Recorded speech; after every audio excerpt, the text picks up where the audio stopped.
Hello, horror fans. It's me, Cass, Kylee.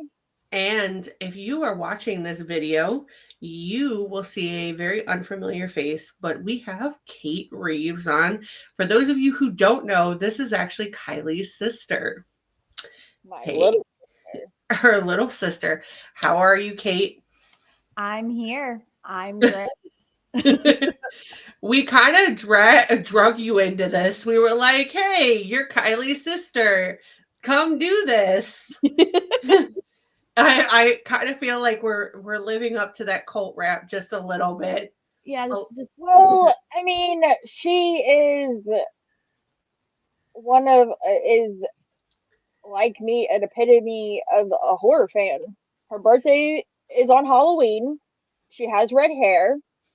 can't tell. She loves like horror and Halloween stuff just as much as I do, and it just didn't make sense to do another episode of Horrorcraft podcast without having her on. that's very true. Oh, stop. So, and It's it a shame makes we're here tonight. yes. So it makes perfect sense too that we're doing this as a Mother's Day episode. For those of you who don't know, we've talked about this multiple times on the podcast, but unfortunately, the first episode of Spooky Mom's Coven, both Kate and Kylie's mom were not able to listen to it because she passed away beforehand. So we are doing this Mother's Day episode in remembrance of her and all the amazing mothers out there, especially the mothers that can't be with us right now. So, in the spirit of that, we are talking about Longlegs. The reason we picked this kind of shows the epitome of a complicated mother daughter relationship because there's a lot of information in this relationship that we don't find about until later on in the movie. And it kind of justifies a lot of Lee's mother's actions. And Kylie, when researching this, had found out that both Nicolas Cage and Oswald Perkins had both kind of dedicated this movie to their relationships with their mothers. Yes. So I'm super excited. For those of you who don't know, Oswald Perkins is the son of the great Anthony Perkins, who was the original Norman Bates in Psycho. And he has recently been killing it. He did this and then recently did The Monkey, That was so fucking which, good. by the way, is one of the only movies that I got told, like, by Dakota, who is not the Yeah. biggest horror fan, you need to watch this right away. We're watching this. So that meant a lot right there. So if you have not seen Longlegs, I would highly encourage you to do it. So stop, go watch it. It is currently, as of this date of filming, which is Thursday, May 8th, on Hulu. But it is definitely worth a watch. So watch it, come back, and um, kick back and relax with us. But in true Horrorcraft fashion, we are kicking this thing off. So let's go ahead and cue the fucking music.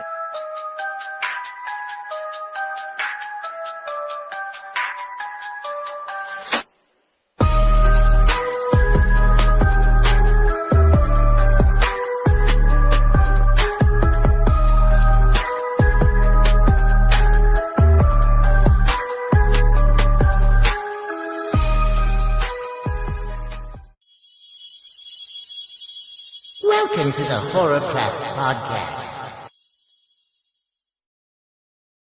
We are back. Thank you once again, Tanner, aka Tiki, for our intro. I always Sure. have like a mini dance party. Yes, we always do. So, we are super excited that he is going to soon be taking on doing the Spooky Moms intro as Yes. well. That'll be super cool. But he spent a lot of time in love, so we appreciate him for that. So we are getting into Mother's Day. Before we do that, though, Kylie was not prepared for me to put this first before we get to another section of it. But because Kylie and I are the original Spooky Moms, we have to start out this episode not only shouting out Spooky Moms, but I thought it would be a good idea because I don't think women pump each other up enough if Kylee and I both said something that we love about each other when it comes to parenting. So I will go first. You're putting me on the spot, and I'm not the greatest in doing it words. It's not the greatest. Listen, I think you're great. But I'll go ahead and start first. I think you are a fierce mother, and I don't think you get a lot of credit for how much you just put time, effort, love, and energy into doing everything you do for your kids. Even doing this at Horrorcraft, when we first originally started this was something that you felt like you were going to pull away time from your kids, and you really kind of had to kind of get your mind around it, and you did, and you've thrived. And this last year of you being a mom has just been incredible as your friend to watch. You killed it, like being pregnant, going to conventions, live streams, podcast episodes. Like, you were up doing this until the very bitter end almost. And you just continued to show people what being a spooky mom is. So I love and appreciate that I have a friend that is very similar in the way that handles things. And so obviously I had to tell you how much I love you because it's a Mother's Day episode. So I love you too. My so thing is, I love how you let Brayden be who he is and not try to put any sort of definition or labels on him. I love how you advocate for him. Like, you're pretty chill, but when it comes to Brayden, you're I'm the not fucking chill. man. Yeah. There's no fucking chill. No fucking chill at all. I love how now that you are prioritizing your health, your physical and mental health, and how that has had just such a positive ripple effect in your life. And I'm just very proud of you, especially with just everything you have been through in life.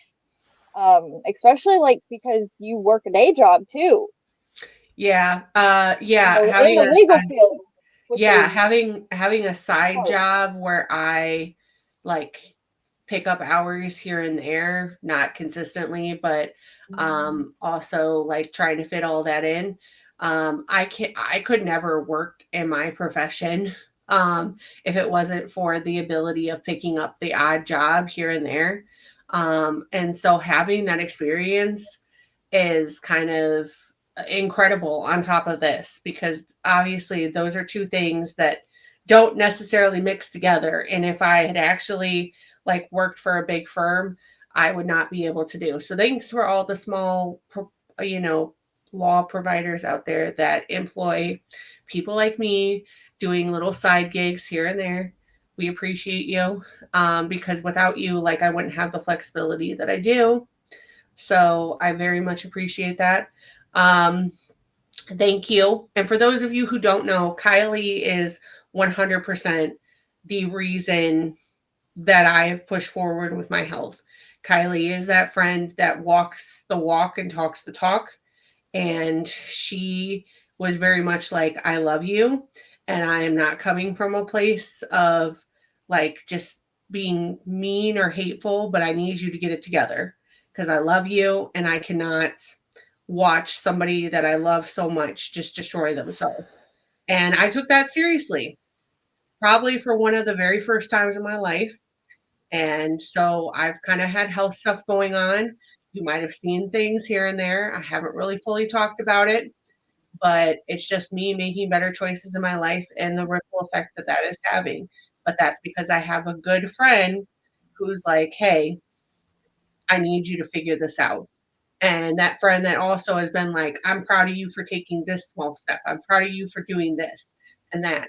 And I'm also grateful Dude, for. you have been fucking killing it. Yeah. I have. It isn't easy, but I have. No, but you've been doing it. Yeah. I mean, you've been doing it too, though. So, but I'm just surviving motherhood 1 hour at a time. that's all you could do, though. So I'm sure your sister would agree with that. Ditto. Yeah. These kids are wild, bro. It's a lot. It's a There's lot. so many of them. Yes. I mean, Kate can relate as a cat mom. You know, we saw her almost just Judy chop her cat a minute ago. Which one did you almost Judy top, Kate? Judy Toka. chop. Toka? I mean, Mhm. that's valid. Like that one time when Toka scratched the shit out of the top of your foot, I'd have yeeted her. That was bad.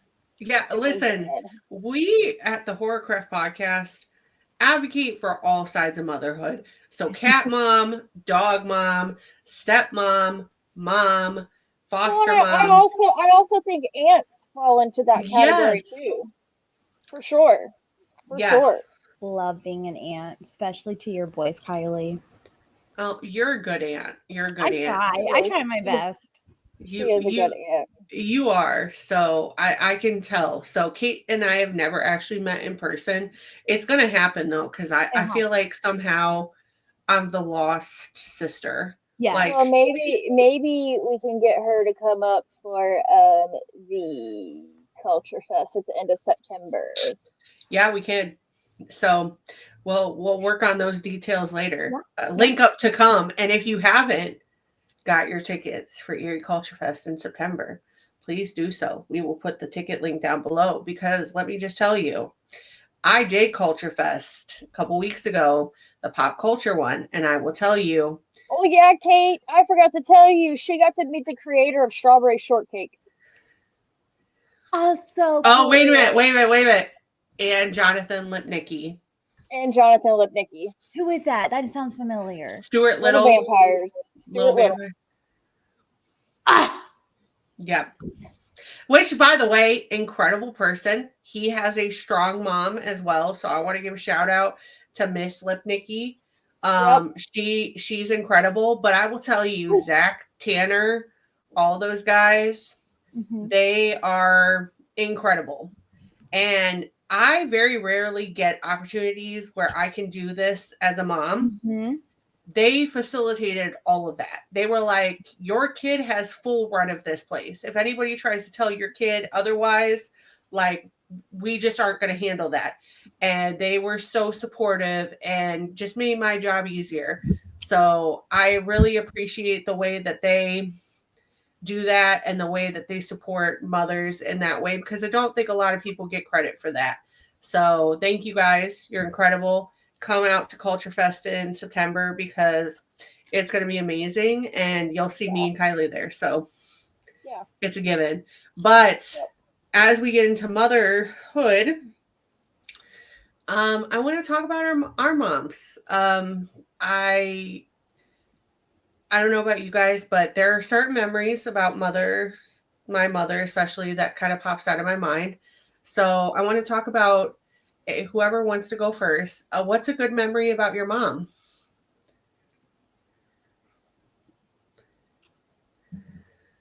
I have a couple. Okay. Like when me and Kate were kids, she was really good about, she used to sew our Halloween costumes, and like we had some of the most badass Halloween costumes ever. Like we probably were every single Disney princess you can think of, and like I was Rose Dawson for Titanic one year, and I mean she killed it, dude, every time. But one of my favorite memories of her as an adult, it's not like really a specific one, but my favorite always was going to pick her up, to bring her out to my house and hang out and listening to music in the car with her. She was just so fun that way. A lot of fun. That's awesome. She loved music. What about you, Kate? Or do you want me to go ahead and go? I think, I don't know, I feel like this is kind of a weird good memory, but one of my favorite memories from when I was a kid was when I was playing softball, and she would always yell at us to hustle to leave. She'd be like, hustle, hustle, hustle, hustle, hustle. I don't Well, know she why I always love used that to so much. yell, "Run, Forrest, run! Run, Run!" Forrest, run!" Or like, crap, I just had one and it just left my head. Oh, when she would say like random goofy things like, "I get some idea." Yes, oh my God. I find myself doing that stuff with the boys, like singing weird songs like I'm making up, like to Raiden right now, "You gotta get your pooping on." Oh, she does. She does. And it is Yeah. highly, she's gotten me into that as well at certain points in time where we are serenading to Raiden that he needs to poop. So it's highly entertaining. See, my mom has, so for those of you who don't know, my mother's name is Elizabeth. My family calls her Renee. So when I was younger, I loved spending time with my grandparents, especially my great grandparents. And I would actually hide behind their like sofas or different things because I didn't want to go home. Just because like grandma's house was Wonderland, right? Great, Yeah. both my grandparents. Like I get whatever I want. So I would like scurry behind there and I'd scream at the top of my lungs, "Don't let Bradley and Lene come and get me. I don't want to go home."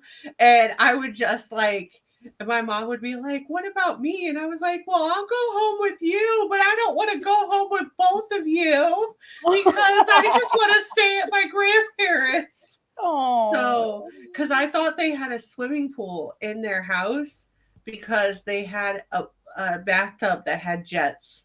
So I was like, I just want to stay and play at the swimming pool. So my mom would babysit a lot though too. And so we grew up like a group together that was like the Rugrats. And she would tell us like, don't, when we would blow our nose really hard, she'd be like, "Don't blow your brains out."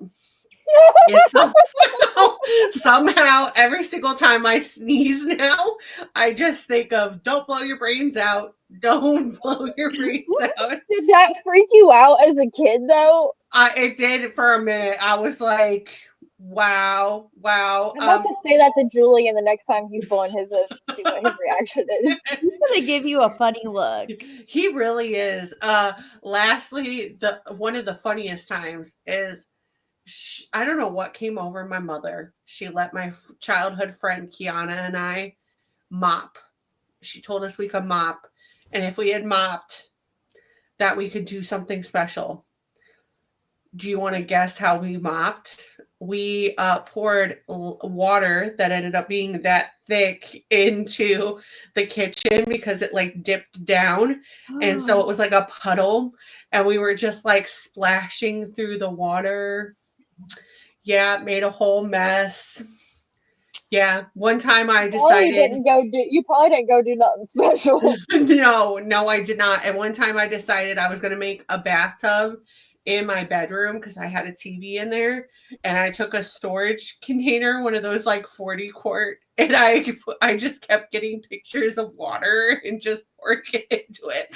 And I was just sitting in this little container and watching TV, and my mom came in and she was like, "What the hell did you do?" I was like, "I created a bathtub because I wanted to watch Xena and Hercules." So, yeah, that was.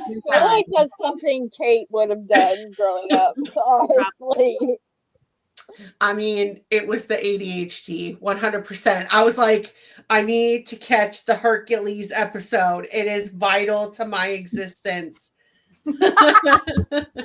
So, yeah, but yeah, I put my mom through a lot, unfortunately. And we used to take our cat Snickers. We had a playroom. We used to put her in the oven of the kitchen, like our little play kitchen, because we said it was like the vet holding. And my mom would like automatically hear the cat like meowing. Mind you, we're like 5 at the time, okay? I'm calling the police. I don't care. And she would hear the meowing and she'd be like, "What are you doing?" And our cat's name was Snickers, and she would have to like open the kitchen. Yeah, it's a miracle that cats like me.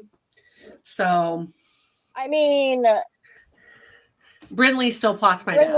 Brinley sus. She's like Stewie and is like plotting your death. I feel like she wants to, but doesn't want to go through the reality of it because I'm a lot nicer of a parent than she realizes. And she realizes if her dad was left to his own devices to take care of her, she would have like one big fluffy poofy side and another one that's just like matted down. So I have to be the bad guy. But no, I think those are excellent memories of our mothers. I'm gonna definitely think about the homemade costumes now. The fact that she made a Rose costume, like, yeah, like she took us to see it in the drive-in, and like, to be honest, me and Kate had no business watching that movie at the age when it Yes, came we out. did. That's culture. my mom took us to It the is, movie. but like there's certain scenes. Like Julian is on a big Titanic kick right now. Like he is hyper fixated on learning about Titanic, and he wanted to watch the movie. I'm like, okay, we're just gonna have to fast forward through some parts. But I remember Kate was asleep. She was passed out asleep. But the part where Jack died, I was fucking crying, and my mom's like, "What's wrong?" Because she thought I was asleep too. And I'm like, Jack died. My mom took me to the movie theater with her friend. We went after like one of my appointments, and I remember my mom like covered my eyes, and I kept trying to go like this, and she was like, "This isn't kid appropriate." And so she had this one other time, which she took us to go see Moulin Rouge because she saw that it was a musical, and she had heard it was like a little risque, but she didn't realize it was like Moulin Rouge. And she tried to make us leave in the first 15 minutes, and we were like, no, Oh, bro. no. So we waited till, sorry, go ahead. No, you're fine. I was just gonna say I just had another memory with our mom. Oh, go ahead. Yeah, so talking about movies, so I'll never forget when she first had me watch The Notebook. I was a teenager. I think I might have been in my earlier teens, so I can't remember. Yeah. And I like, Mom, I think she was like, "You're gonna cry," and I'm like, "Okay." And then like I was watching it, and like I paused it in the middle, and I was like, "Mom, I'm not crying yet." She's like, "Oh, well, you just don't understand love." And then like I don't want to spoil The Notebook, but I'm sure everyone has seen it. But it was the part when Allie's reading those damn letters and she's crying and like, ugh. Well, like I started bawling my eyes out. I mean, I was crying hysterically, and I came to Mom and I said, "Mom, I understand what love is now." I'm gonna use that now. By the way, I understand what love is now. Dude, she'd have us watch like risque romance movies, but she's the reason I'm such a hopeless romance. Yeah, but did not like us watching anything horror. Like when we go to my dad's house. Well, that's why we had Dad, though. Is he gave us that edge we needed. But like too, like sorry, it's just like flowing back to me. Thinking about it too, I feel like Mom's one of the biggest reasons why like I still have such a love and soft spot for like Disney princesses. Oh yeah. Yeah. Because like I don't know, she really embraced that part of like me loving that stuff. And she also like just allowed me to be me at times. Like she let me play video games. Like she never, I don't recall her ever saying anything bad about it. She was just like, okay.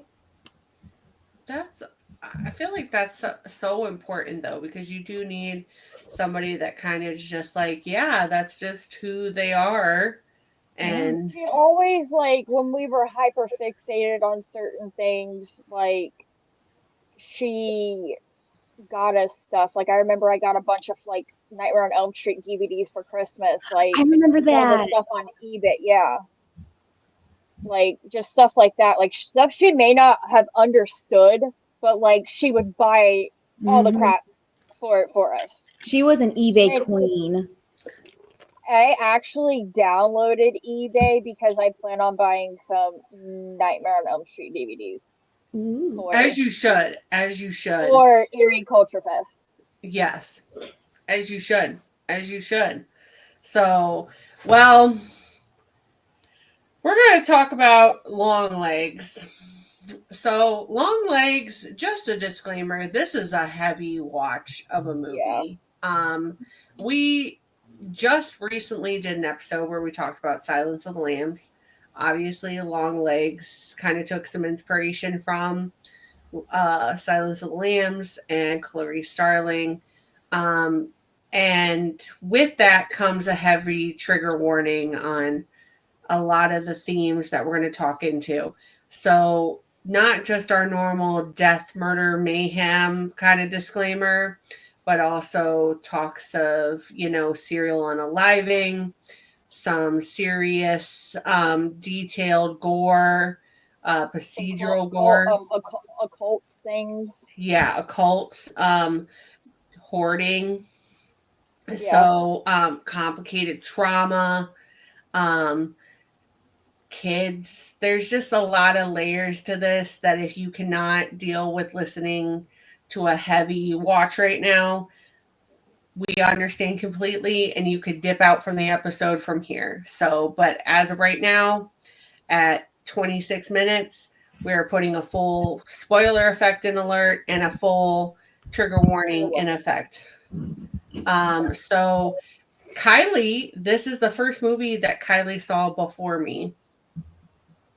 Yep, and I actually saw it in theaters. I don't get to do that very often. Hell yeah, you did. Yes, I did. So thanks to Mason and Rachel. Yes, and little baby Bo. What little baby? They're a little baby. I said shout out to them. Oh yeah, they're little baby Bo. Little baby Bo. Baby Bo. But this movie was I've watched some shit. Okay, we know this. This movie was kind of a heavy watch for me. There were times where I did have to take a pause. I did have to have a weighted stuffed animal with me at one point because I was a little like, and it's not just, it's because of the way that the layers build into this that I think are so important. So it's not really super. It's like how Silence of the Lamb, it's not super scary. It is definitely kind of more of a thriller. But I remember being in that movie theater and I was on the edge of my seat, just waiting for the other shoe to drop. I just had to be so enthralled in it. Yeah, it is one of those that just kind of puts you underwater and doesn't let you back up until you're done. And even when you're done, you kind of just sit there like, what the fuck was that? Because it's a lot. It's very heavy. And I mean, what would you expect from somebody whose father is a horror legend, began his career in a notorious Alfred Hitchcock movie, and kind of builds upon that. I would like to say, first of all, though, I told Kylee I was going to bring this up. As somebody who has the middle name Lee, that's actually spelled Lee, I appreciate that they made Lee cool, okay? Yes. Because I got so much crap growing up about Lee being my middle name, and it sucks because it's my grandmother's middle name as well. So Wilma Lee, Cassandra Lee, and so Lee Harker, she's just that girl. She's a fucking badass. She is. She really is. So, kind of briefly synopsizing this movie. This movie is about a special agent. Her name is Lee Harker. She ends up experiencing a situation early on in her career where she predicts that a killer is going to be in a house. And they test her. They think that she's partially psychic, and they bring her on a murder case that they are now trying to weave together that is from a killer called Longlegs. And as her paths kind of weave and bound over, she kind of finds a real deep-rooted connection with Longlegs, and it unearths kind of, for lack of a better term, the mother of all trauma. and really has a very vicious last 10 minutes that just leave your jaw kind of on the floor. So again, if you have not watched it, please go and do so now. But we are about to discuss it now. So I would be curious to know, what was the heaviest part for you guys watching this movie?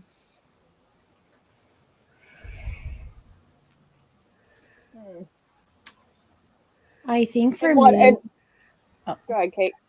I think for me, it was just seeing like the kids get hurt and seeing like how they were like abused and by him and used. Why can I not remember her name? The girl that was in the mental health asylum. Oh, yes. Why can't remember her name. Candy? Candy, yeah, Candy. Yeah. Yeah, Candy Camera. Yeah. Mm-hmm. Yeah. Yeah, because her Kieran Shipka plays her. Yeah. And that was because she popped up in this one and then she popped up in Twisters for 2 seconds. So she kind of had a summer. Oh, yeah, she did. She did. We're not going to discuss why we said she only popped up for 2 minutes. That's another episode, another trauma to unbear. Kylee, what about you?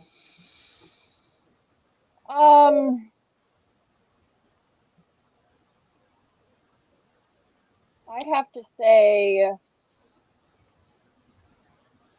just kind of the stuff she finally finds out about her mom, that, and just remembering Longlegs, like remembering the trauma, and then coming face to face with him in the interrogation room, and he slams his fucking face on the table. Yeah, that was yeah.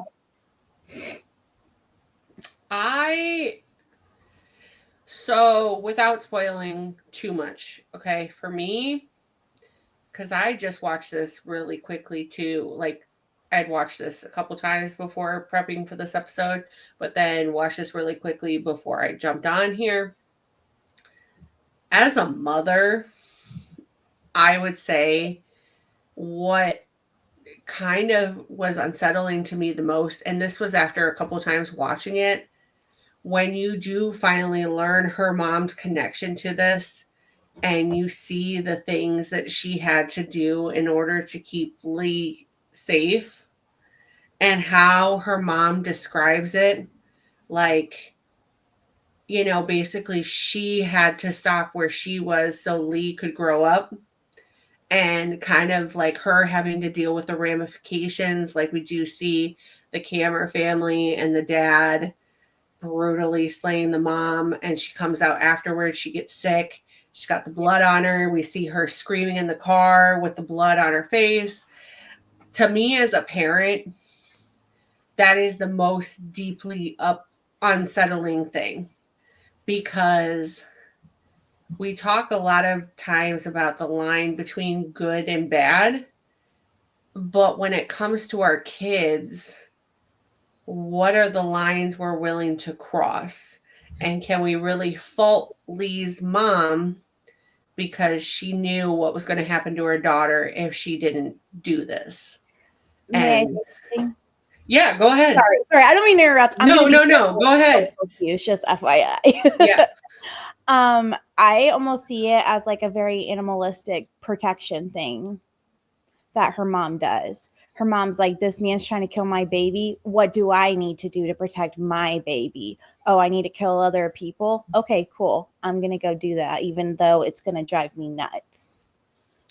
Yeah. Yeah, no, I agree with that 100%. You do see the deep, like, animalistic urge of that. You do also see, like, the choice that's made, because we do see fragments of Lee's mom before all of this and who she was as a person. Then we see her after, and obviously this changed. And then ultimately, Lee has to make the choice of, like, killing her mom. Yeah. and one of the most like deeply unsettling way to protect another child. And it's like we're I back. think that animalistic maternalness is inside of all women, whether you're a mom or not. Like it's ingrained in our DNA. Truly. Yeah. Yeah, truly. I because you see that with her, because she's not a mom, but you do kind of see where maybe she sees a little bit of this child in her, and she decides like, hey, this is what I'm doing. Lee also has such a deep sense of justice, though. She does. And if it's okay for me to just be like a little candid, no, I feel like I can relate to Lee a lot. Yeah. Yeah, no, I love that, Kate, because I do too. I feel like, listen, I don't believe a lot in like, deep astrological things, but I'm a Libra, and like balance and justice are like. Of course you're a Libra. That's why Kylee gets along with you so well. Sorry.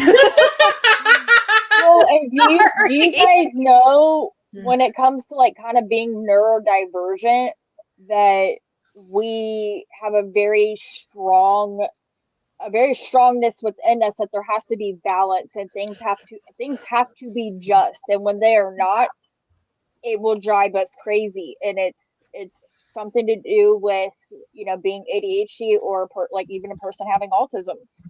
I also think it has a lot to do with trauma. It does.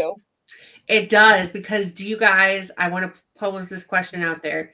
Do you think that part of the reason that Lee is able, because we know why she doesn't have her memories, but ultimately, do we think that the reason she's able to compartmentalize the things the way she does is because of her trauma?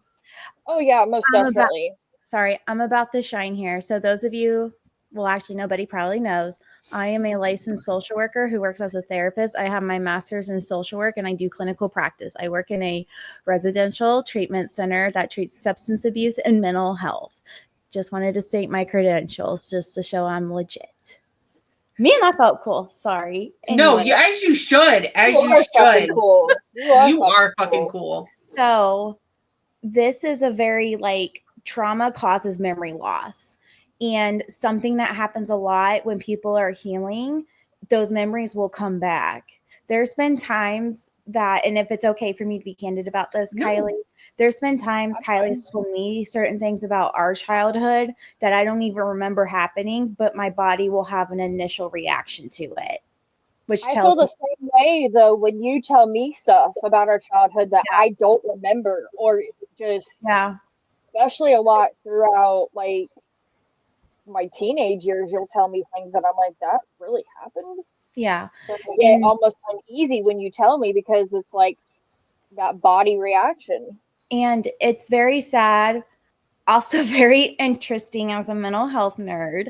I mean, I do it for a living, but that's our brain's way of protecting us. Like what was happening with Lee's brain is she was protecting herself. Like, this is too much. Like, I cannot process this. So my brain is going to protect me and make sure I'm okay. And obviously through the event, she was triggered. And so those memories were coming back. There's even simple therapeutic modalities that therapists will use for trauma where the memories will just naturally come back. It is the saddest, also most fascinating thing ever. Our bodies are incredible in the best ways. And then the most, I hope it's okay for me to cuss, fucked up ways. oh yeah, this is a safe space. Okay, I didn't know. I don't want to just assume. I don't want to be like, fuck this, fuck that. No. This is a safe space. You could say how many ever words you ever want to say. Okay. But I see it all the time at work though. I see a lot of ladies, because I work specifically with women. A lot of them don't remember. And then there'll be times I had this woman, it was her first time in treatment. She was 60 years old. And she knew she had traumatic things happen to her. But once when she became clean off of detox, she said everything hit her at once. She was asking for me on a daily basis to talk because she was bawling her eyes out, remembering the terrible things that happened to her.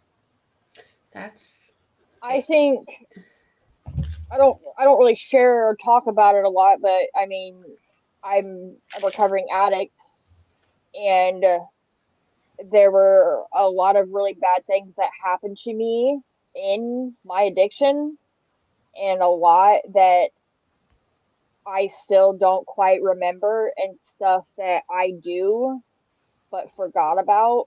But once I started to heal and be in recovery, like I started to like there's still stuff years and years later now that I have remembered in the past couple years, and it's very, very difficult sometimes.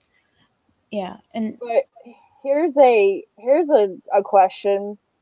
While I definitely do think Lee's trauma protected her from remembering Longlegs, but do we also think that maybe, because there is occult things involved here as well with Longlegs, is it possible that he put some kind of spell or trance on her for her not to remember Well, after all that time? yeah, well, we see that with Lee's mom shooting the dummy that looked like a little Lee, and Yeah, how she had held on to that. I mean, and Lee sees shadows of that, because I could tell you, as somebody who what has family members that deal with hoarding, I can tell you that was probably the most impactful part of this, right? Because the way that they represented the hoarding for where Lee's mom stopped growing and why she ended up hoarding and why she held on to all of this, we see shadows of Lee remembering, because she sees that door. She knows at some part of her that Longlegs is down in her childhood house, but she doesn't explicitly know. But we don't know that there's that kind of curse on her until her mother shoots that thing and it has the little ball inside of it. And, we saw how that kind of related back to then the camera family, and yeah, why, you know, the daughter comes out of everything is because they find hers and they pull her out of hers.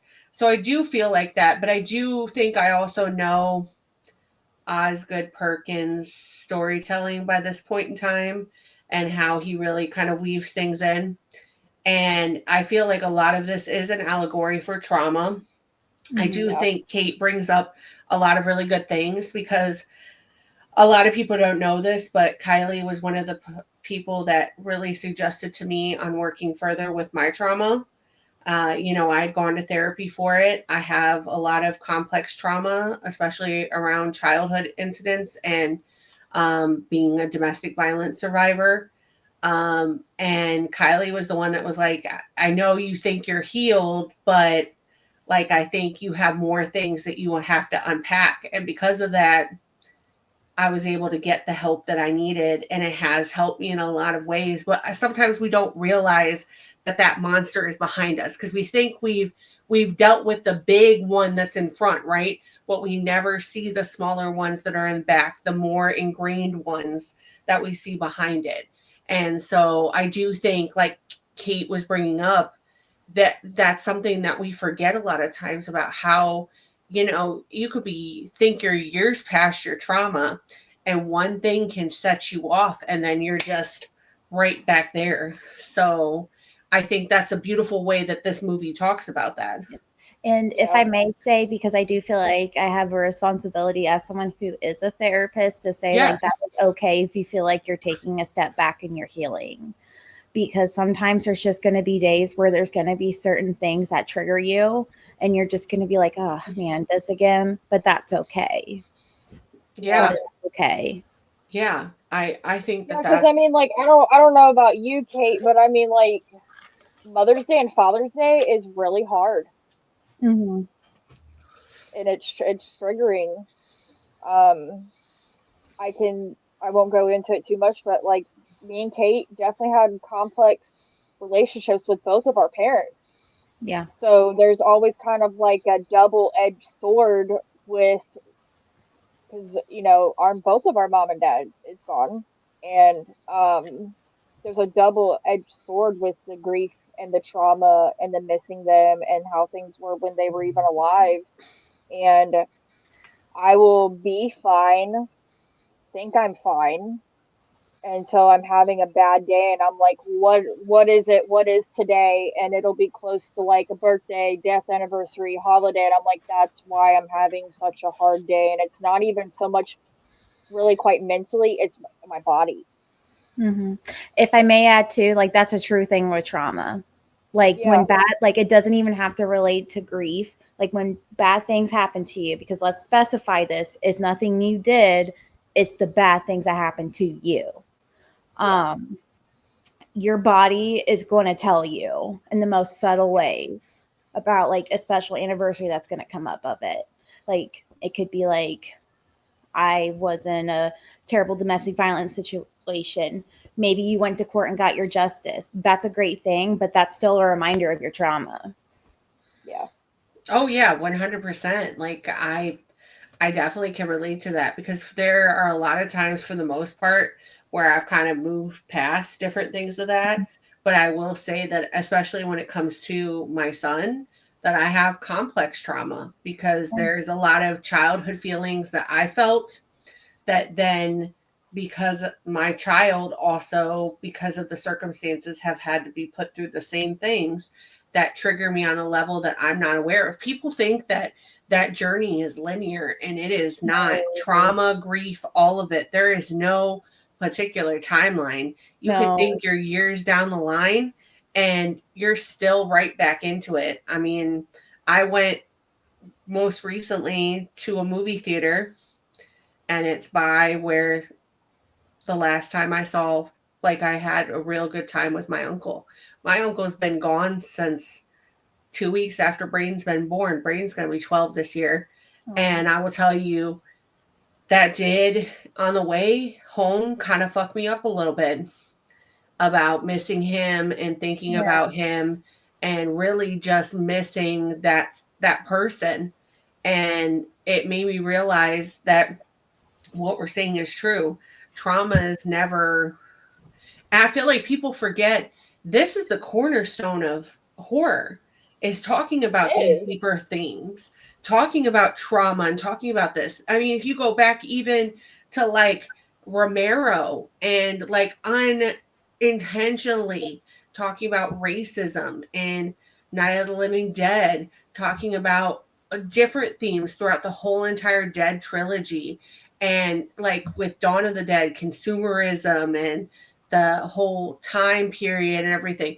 We have had all of these themes going on. So this is what horror is built on. This is why it's important. And I do think, kind of going to this, I'm going to pose a question and then we're going to get into the facts of this. But I do think that this is a good perspective that they bring up. And this is why we're talking about it on Mother's Day. Do we feel like Lee's mom was a good mom or a bad mom? I think she did the best she could with what she had. I can't see her as either. Yeah. Because, like, she did what she felt was right. Like, her baby was being threatened by a terrifying man. Like, you know, like, I'm not a mom, of course, but kind of like we were talking about earlier, how women, we all have that instinct. If something were to be going on with Kylie's boys and I had to throw my body in front of them, I'm throwing my body in front of them. I don't care. Like, oh yeah, 100%. I think that is just something inherently too deep down in people. I think we do see it a lot more in women, but I do see that in men too, where you do have that personality where it's just like I would put my body in front of this person because that's the kind of person that they are. But I do think that this has a good conversation of even though that person might not have been the best parent to you, they were trying to be the best parent possible. And you never know what that person is going through until you're on the other side of it. So Lee didn't know any of this until her encounter with Longlegs. And only then could she understand that the years of just psychological trauma that she dealt with her mother was because of these actions that her mother then had to take.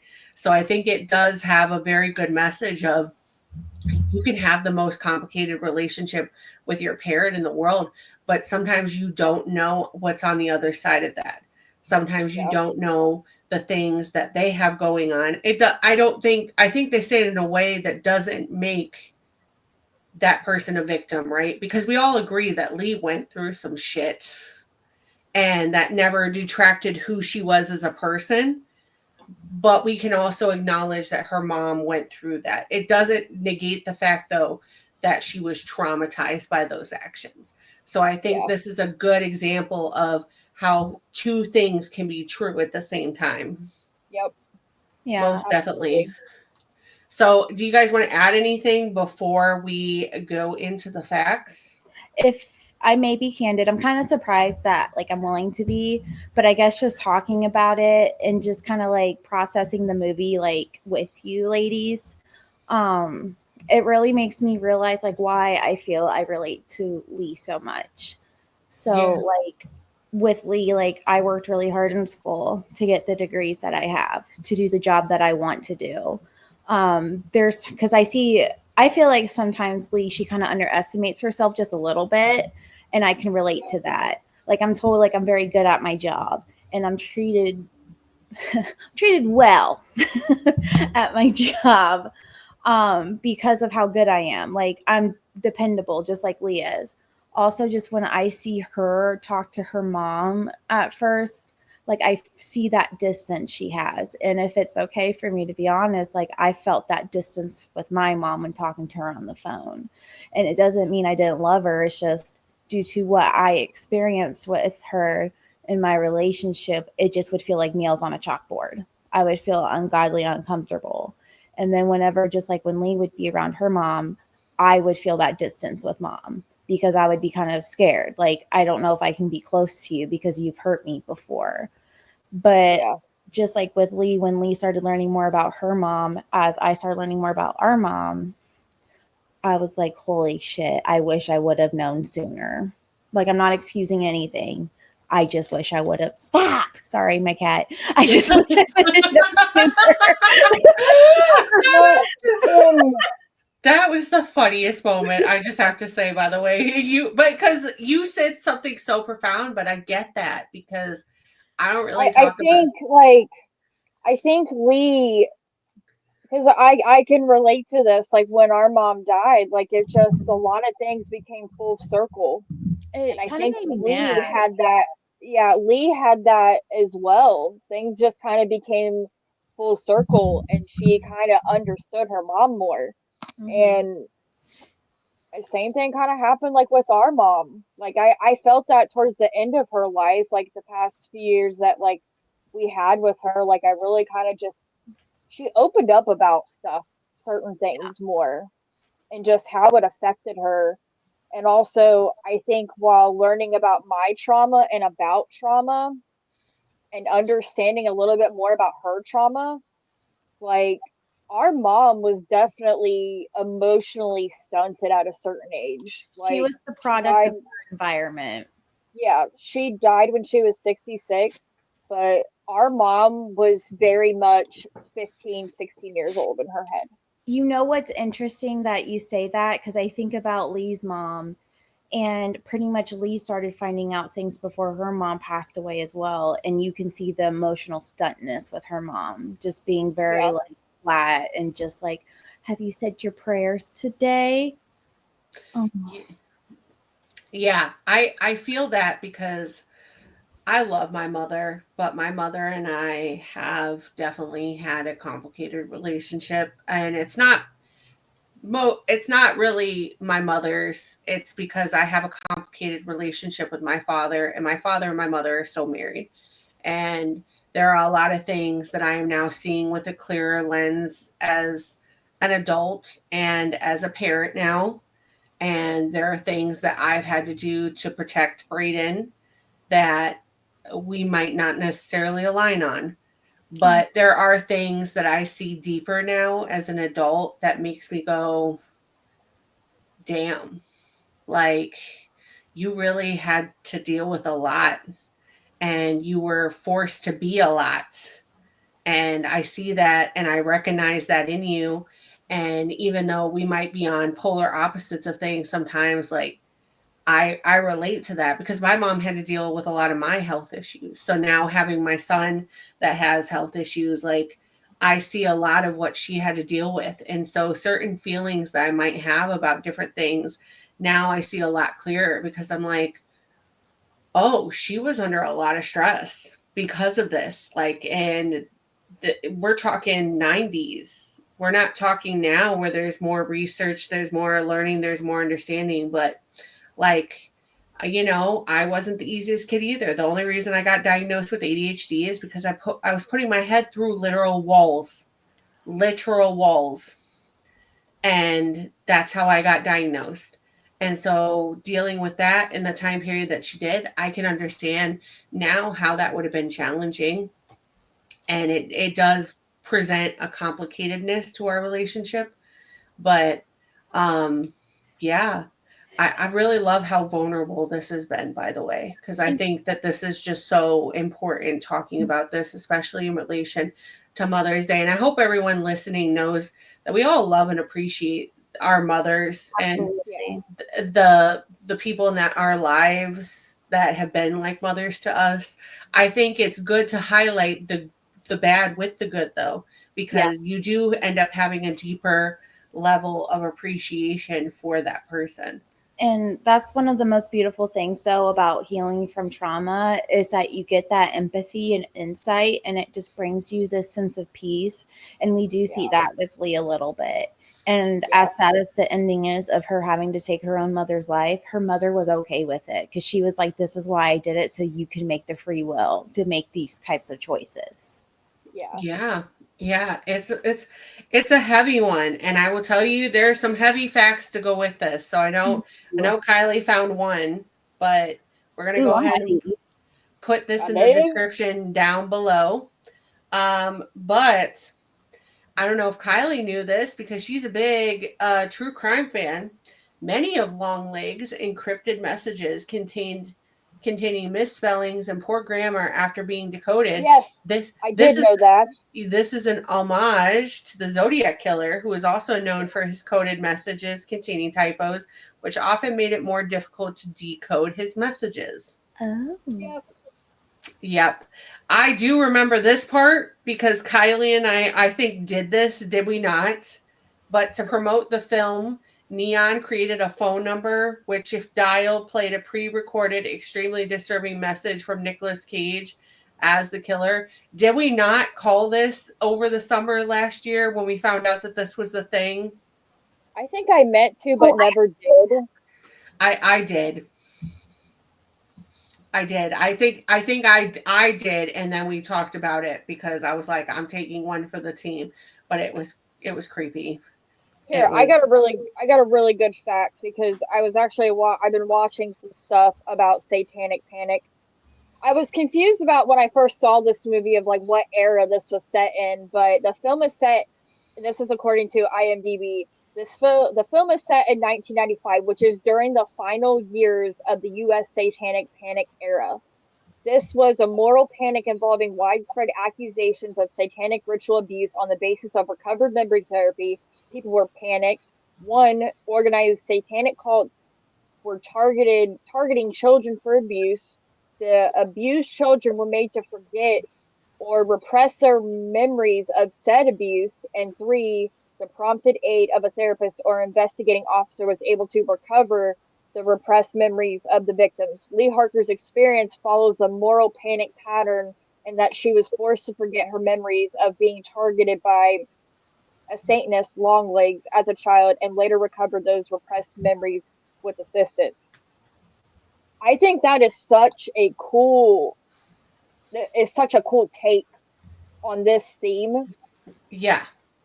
I think that's amazing because actually, Longlegs quotes the poem "Satan Says" by Sharon Olds in his messages. The poem is about a girl locked in a cedar box being told by Satan that he can get her out if she blasphemes against her family. She does so, but Satan then seals her in the box and leaves her there. So that is why it is deeply reflective of what then happens. Yeah. We had talked about this before, but obviously Nicolas Cage and Osgood Perkins made this as a reflection, a kind of a homage to their parents.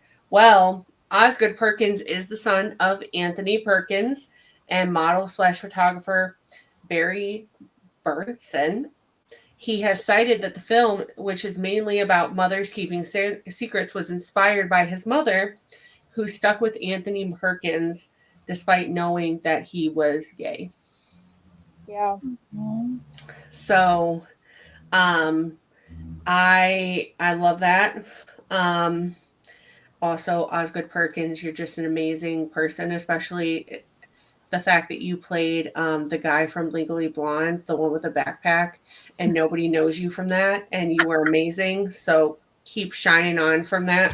An icon. Icon with the backpack. So despite the praise and acclaim for playing Longlegs, Nicolas Cage has stated that this will be his only portrayal of a serial killer for film.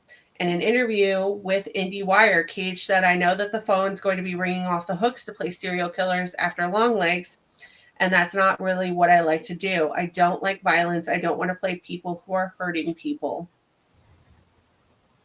He absolutely Okay, but did here's the though. thing about Nicolas Cage. You actually didn't actually really murder anybody in this movie. You got other people to do it for you. Like, But we Hanson did that. It could just be the association of it that he doesn't. Yeah, because look at last week when we talked about Yeah. Silence of the Lambs with Gene Yeah. Hackman, that's why he passed on it, because he was already playing darker roles at that time and he did not. And look at kind of what it did to Ted Levin and Anthony Hopkins. Like they had to go real deep, like real deep for those roles. So that could be a lot. Like we see that with a lot of different characters. So Osgood Perkins thought of only 2 actors to play Longlegs, Nicolas Cage and one other person. Who do you think was the other person? Bill Skarsgård? No. Kylee?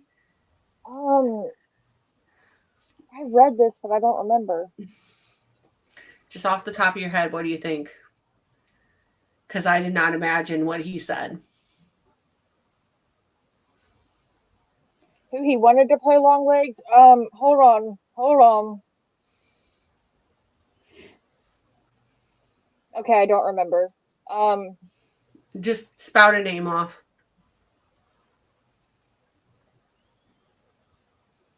I'm drawing a fucking blank, bro. Come on, bruh.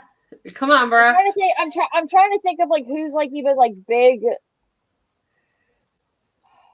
Oh, do you want me to just go ahead and reveal it? Yeah. Brad Pitt. No.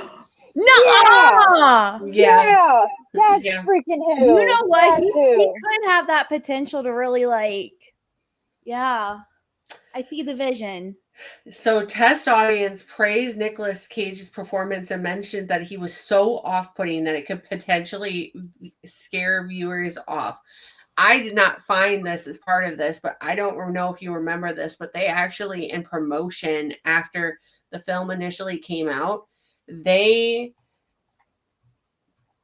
showed clips of Maika Monroe playing Lee Harker and getting like put up with a heart monitor the first time she saw Nicolas Cage, and her heart rate like spiked significantly because she was not allowed to see him prior to this. Like this is something that they agreed on, which is crazy because think about it, there's a lot of horror people in this movie. Like just between Maika Monroe and Nicolas Cage to begin with, like they both have pretty serious street. But then you got Alicia Witt. The mom, Alicia Witt. Yeah, she was in Urban Legends. Legends, yep.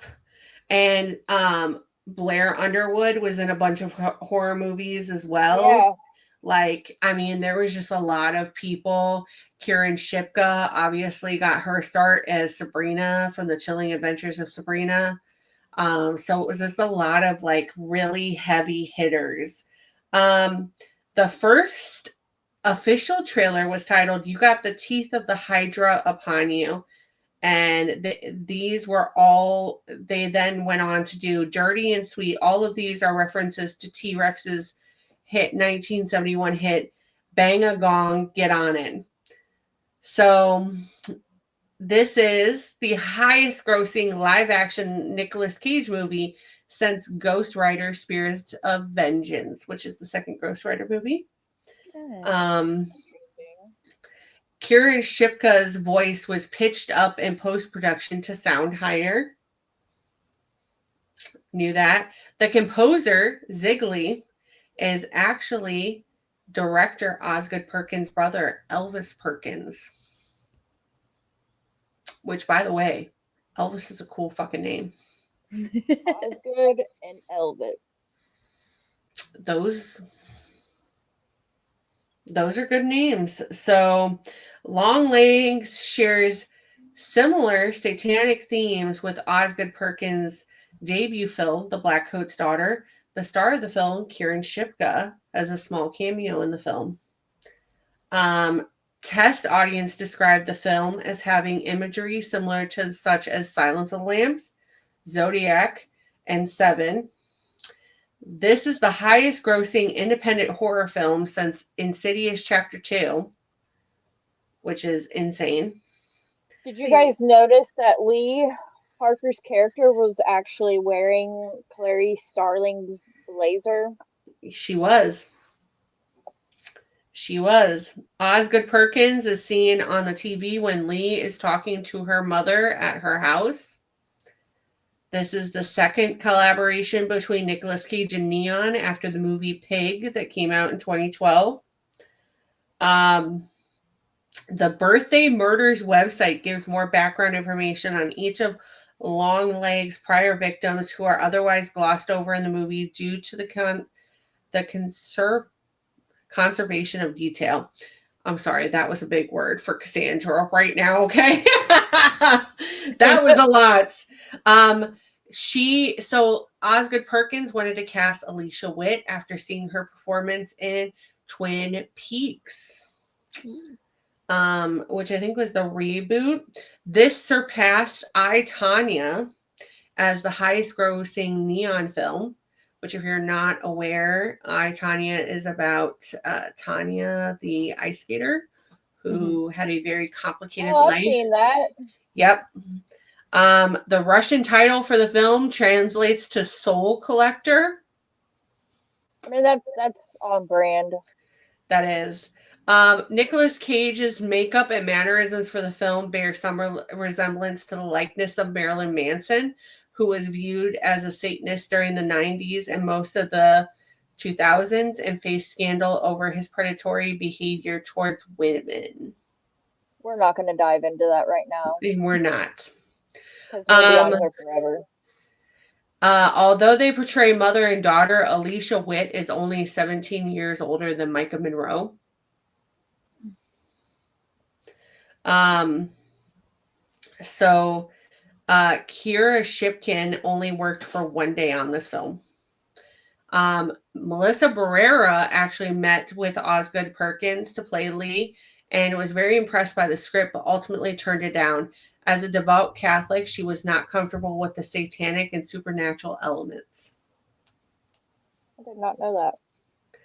I did not know either. So there are tons more trivia, so we'll go ahead and put it down in the description below. But if you could sum up really quickly in one sentence your feelings, your final thoughts about Longlegs, what is it? Let's go with you, Kylee. That's a fucking banger, bro. I love that. It's a fucking banger, bro. What would you expect from Kylee? You love putting me on the fucking spot. Because you do great. To say something profound. Well, and you did though. That was great. Let's put that on a t-shirt. It's a fucking banger. Stickers. Let's talk to Sarah. We'll get it. Yep. Cult leader sticker right there. So drink the Kool-Aid. Drink the cool. We're just kidding. We're just not kidding. beating the allegations in this, okay? But Kate, we're gonna go to you. What last final thought in a sentence? I think Not about me. not everything's about you, Kylee. Period. I think the movie is a beautiful representation of trauma. I love that. My final thought is, if you haven't seen this movie, what are you doing? Unless it's a heavy watch for you, then otherwise I expect that. Go ahead, Kate. We need to talk about how iconic his song is. Oh, the Look at me now. Yeah. Well, I think besides him smashing his face,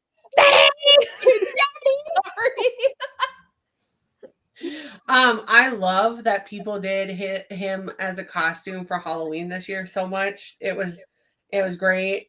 Drag queens have used his character as like just chef's kiss. It's just been incredible. Dude, if someone came up to me looking like motherfucking Longlegs doing this shit, I'd punch them. I'm sorry. So don't come around Kylee just like that. Mental health evaluation on them. At least Kate was being helpful, okay? So, but no, that is our episode of Longlegs.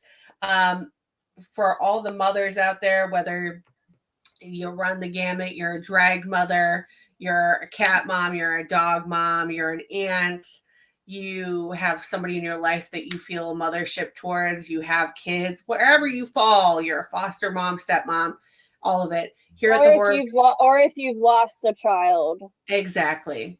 But wherever you fall, happy Mother's Day to you. Happy Mother's Day to all the powerful women, whether biological or not, in our own lives.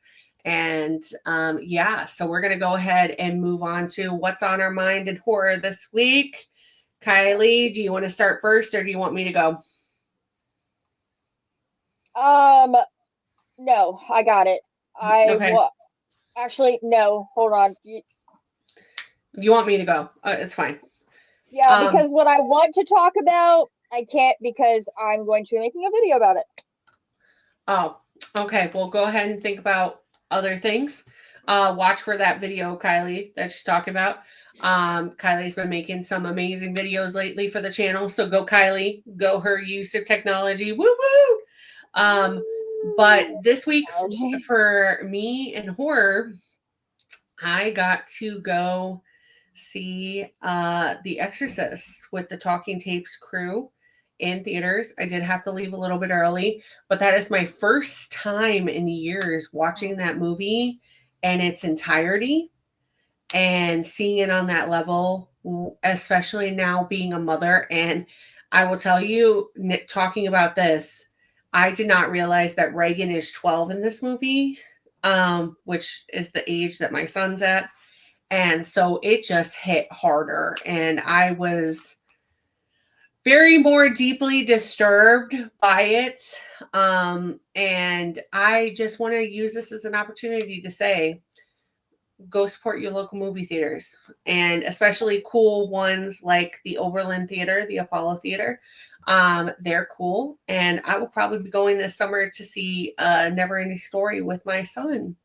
So that is what is on my mind. Also, this is not necessarily horror, but is a little bit. Stabler, I'm going to need you to calm down and organize crime, okay? You're going a little too hard. And if you don't get another season, I'm going to riot. But you're doing too much, sir. You've already had like 5 attempts on your life in this season, and we're only like episode 5 or 6 in. So I'm going to need you to calm down. At least if you're going to do that, can we get like Mariska Hargitay thrown in and they actually like do this time? I don't know. That's just my random thought, but I'm also a Law and Order person. Kate, you can go ahead. Okay, so this is about horror, right? Uh-huh. Sorry, I'm just excited. So I've been like getting into video gaming again, just in case you didn't know, Kylee. So I've been getting really into horror video games. Yes. Okay, so I have played Until Dawn. Girl for horror video games. And I think probably one of the best horror games I ever played is Outlast 2. For those of you that know, you know how chaotic it is. I'm also playing the first Outlast. Those games are top tier horror games to me right now. I can tell you more about it later, ladies, if you're interested, or send you stuff on them. Yeah, please send me stuff. I'm not kidding you. So, like, I think a lot of horror fans can probably relate to this. You see so many horror movies that you just don't really get too scared anymore. But, like, what I love about playing horror games is that I finally get scared again, because you get so engrossed in it and so invested in it. Yeah. Like, I was literally playing Outlast, the first game, and it's taking place in a mental health asylum. And I was with my boyfriend last night playing it because I'm a little bitch and can't play it by myself. What? And and like there were parts that I was like screaming my head off on because the jump scares are good, because you get so engrossed with like running away from whatever it is that like it pops up and you're like, ah! So what are you playing these games on, like a PlayStation or Xbox? Just a PlayStation right now. That's awesome. Okay. Mm-hmm. Yeah, and I have another horror game I love. It's called the Mortuary Assistant. It's I've heard of it.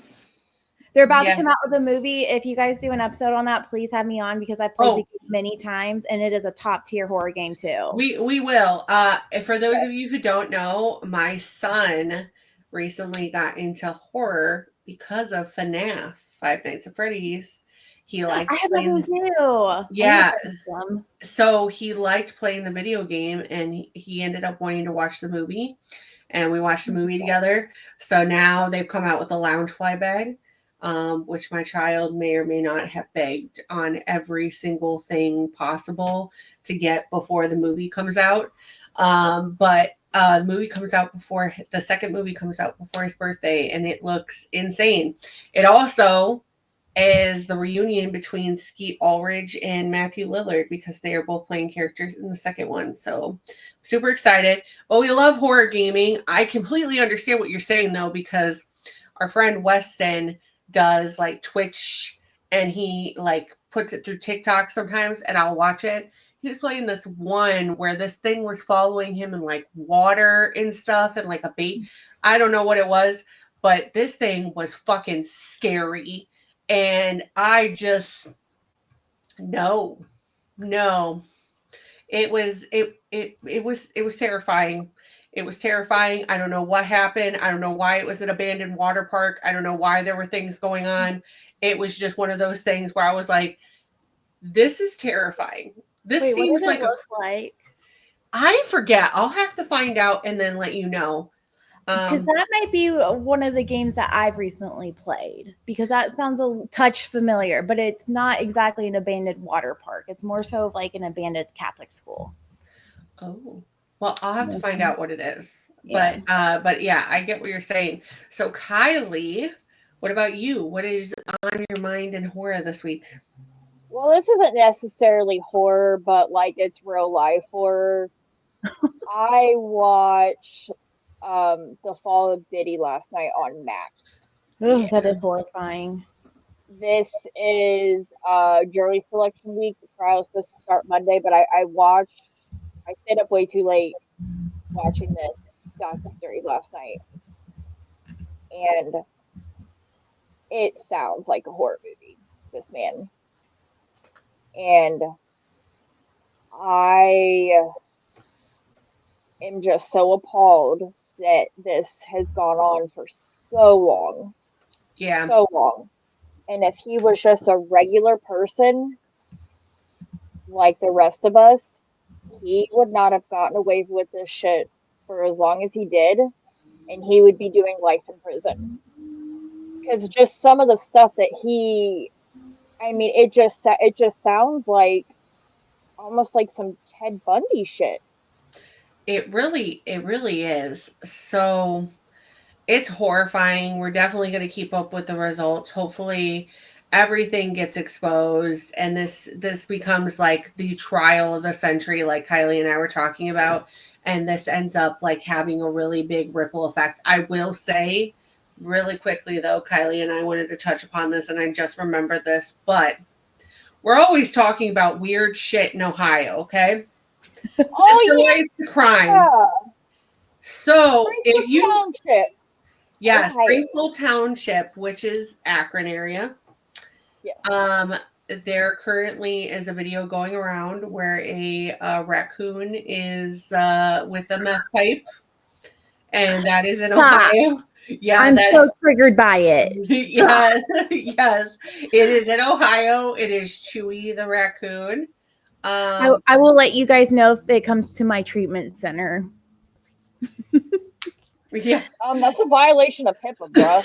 I'm willing to do it for a famous raccoon, okay? I don't think a raccoon has HIPAA. That's valid. That's valid.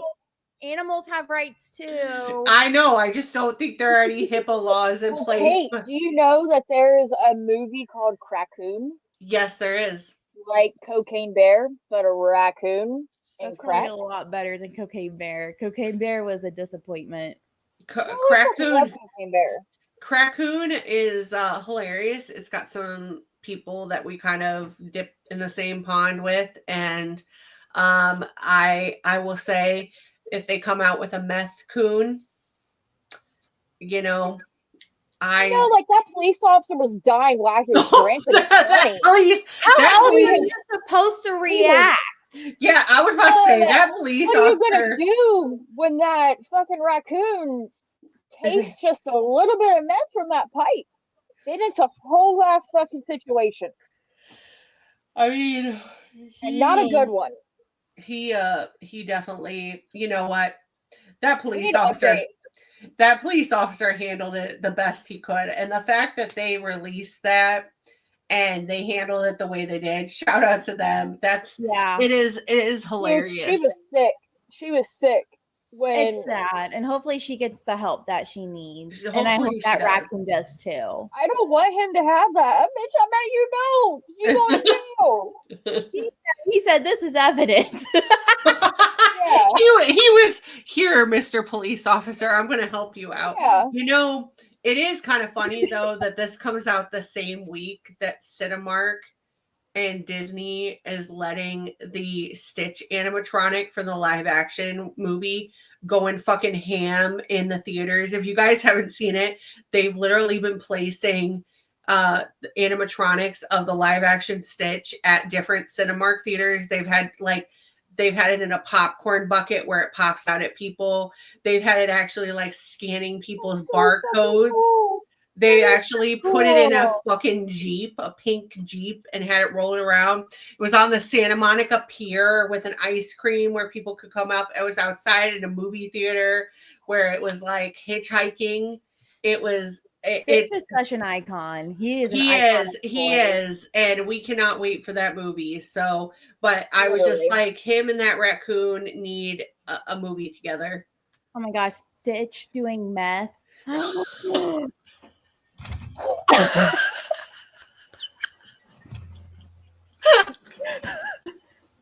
sorry. I work in a treatment center. My humor is terrible. It's trash now. No, that's the greatest. On that note, that was the greatest ending we could ever ask for. We're going to leave you with that final thought. Let us know what you think Stitch would do if he ever had that kind of substance, and if him and Chewy the raccoon need to meet together. But until next time, this is me, Cass, from the Horrorcraft podcast, and Kylee. And thank you, Kate, so much for coming on and spending time with us and giving us insight and being so open and just talking about everything. This was incredible. And thank you to everyone listening. Have a great Mother's Day. This is going to come out post Mother's Day, but let us know if you did anything cool down below. And we will catch you in the next one. So stay spooky and bye. Bye.